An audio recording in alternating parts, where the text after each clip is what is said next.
خبر شامل کرتے ہیں بلوچستان کے شہر خاران سے۔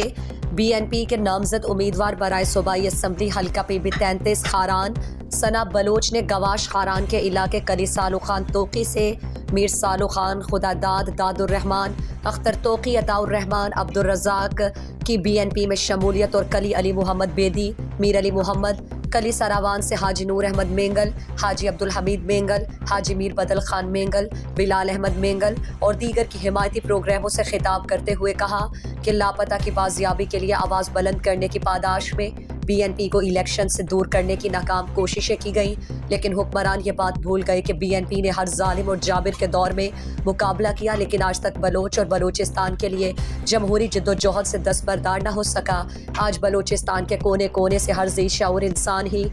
بی این پی کو بلوچستان کے مسائل سے نجات دہندہ جماعت سمجھتی ہے۔ انہوں نے کہا کہ ووٹ ایک امانت اور آرا ہے جس کے درست استعمال ہی علاقے کے ناموں اور ان کے باسیوں کی سربلندی آشکار ہوتی ہے۔ ہم نے اپنے ایم پی شپ میں دیہی علاقوں میں عوام کی سہولت کی فراہمی کے لیے اجتماعی اقدامات اٹھائے جو 35 سال والوں نے اپنے 6 باریوں میں نہیں اٹھائے۔ انہوں نے کہا کہ 8 فروری کو حق اور باطل کے درمیان مقابلہ ہے، فیصلہ عوام نے کرنا ہے، اور بی این پی نے اہل خاران میں ایک نظریاتی اور سیاسی شعور کو پروان چڑھا کر ہر نوجوان پیر و قماش کو نمائندوں کے انتخاب کے لیے درست فیصلوں کی جانب ترغیب دلائی جو مخالفین پر گراں گزر رہی ہے۔ انہوں نے کہا کہ 2013 سے 17 تک لوگ بدامنی اور لوٹ مار کے باعث سر شام گھروں میں محصور ہوا کرتے تھے۔ ہم نے 2018 سے 23 تک ان خوف پھیلانے اور لوٹ مار کرنے والوں کا ڈٹ کر مقابلہ کیا۔ انہوں نے کہا کہ بی این پی بلوچستان کی حقیقی سیاسی جماعت ہے۔ بی این پی کے علاوہ کوئی سیاسی جماعت بلوچستان کی ہمدرد نہیں۔ عوام 8 فروری کو اپنے پسندیدہ جماعت